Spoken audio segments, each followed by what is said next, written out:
Thank you, everyone, and good morning. Thank you for this chance to join. So I bring you all greetings from Singapore, and I hope you're all well during these uncertain times. Let me start with my observations. I think from GrowAsia's observations around the impact of COVID on the food and agriculture supply chains, and then I will look at some of the things that we are doing. So I'll split it into two parts. So on this first slide, certainly the pandemic has not spared the family farmers, and Chris has definitely highlighted the impact on farmers and the co-ops. There's also quite a number of surveys that's being done. So this is an example that has been done by the Global Alliance for Improved Nutrition. And the same takeaways is present as to what Chris pointed out: decreased sales by the businesses and farmers. And this means that they have less cash to pay their employees, their suppliers, or they can't pay for raw materials, which also meant decreased or stopped production. Again, in contributing to the negative impact up and down the supply chain. And then because of the logistics problem, especially on a cross-border basis, there's a lot more interest in sourcing from local suppliers. And then on the consumer side, there is increased demand for fresh products, especially for people who are locked down at home. They tend to cook more, so more fruits and vegetables, exactly the produce that Chris has pointed out.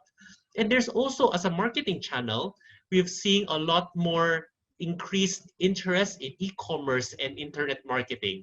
So in Singapore, for example, Lazada or Redmart, some of the e-groceries and e-deliveries, a lot of that has picked up because people are at home, they don't want to go out, they're ordering a lot of their food in, especially to cook at home. And Chris has already talked a little bit about what are the impact on the farmers. What we have shown also, I guess, regionally outside Philippines is, yes, there was difficulty in selling their produce, and this creates that liquidity problem that I talked about, both in terms of their ongoing household expenses and loan payments, but also getting access to seeds and fertilizers for their next planting season. And this is another survey now for the business. What are the private sector thinking about the implications for the future? I wanted to say that many of the trends that you see here, such as the changing consumption patterns, focus on food safety, disintermediation in the supply chain that brings the producer closer to the end consumer, all of these were already underway even before COVID-19. And COVID really just accelerated these changes.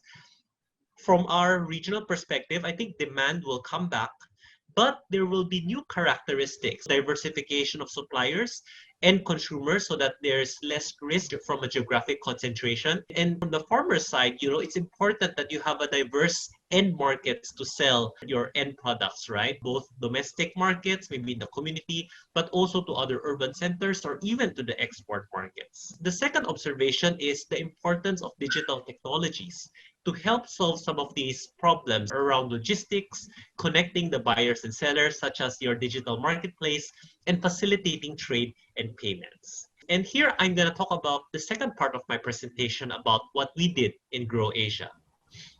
We convened a roundtable in May this year, and initially 6 areas were identified. We've eventually narrowed it down to 4 working groups around logistics, mobile money, marketing, and enabling environment or the digital policy.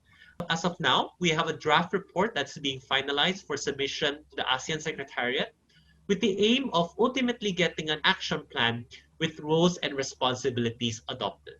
And what I'm presenting here is a summary of the ideas that is being covered by this report. Certainly, there are short-term solutions that can be done in response to COVID, but how can we protect the supply chains against future pandemics and other unforeseen events in the long term?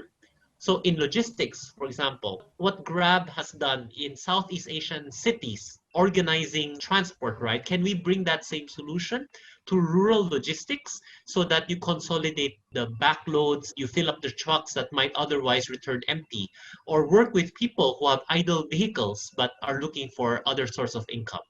On the cash flow side, is there an opportunity to increase the financial access by promoting e-wallets and mobile money?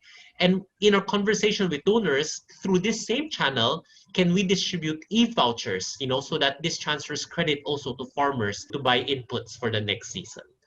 And this is my final slide to just share with you what's happening in two other countries in Croatia. So in Cambodia, a consortium of some of the mobile money operators work with the government to transfer payments for those that have been unemployed because of the pandemic. And now we're working with the World Bank to use that same system to transfer e-vouchers. And that is also being discussed in Myanmar to deliver these e-vouchers to be complemented by digital extension services as well. So farmers receiving advice on their smartphones. That's a very quick share from my side. Happy to talk further during our sharing. Mabuhay ang pamilyang magsasaka.